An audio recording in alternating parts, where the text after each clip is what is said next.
this is Ariel from Imitech. Well, recently we attended the Poland plastic mold exhibition. My boss and several colleagues just reported the current situation to us in real time. And we found there were some differences in different halls, especially for the feet traffic.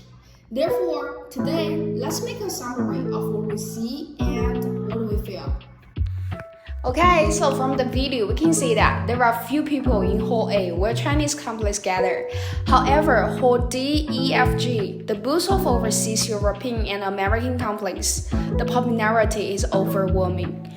So it's not because nobody came to the exhibition, no market, no opportunity, but the opportunities in markets have undergone huge changes in the past 3 years. And this was affected by Sino-US trade frictions deeply.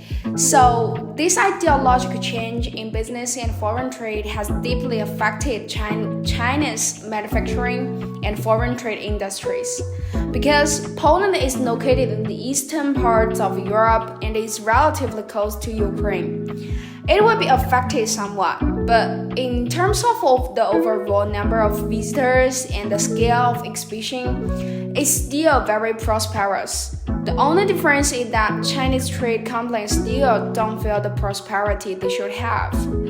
I think the whole world should be the same. The Canton Fair, China Plastics, etc. We're all the same. Well, so where is the opportunity? What should we do? We even don't have an answer at this moment. So guys, welcome to express your views in the comment area. This is Aria from Imitech. So see you next time. Bye.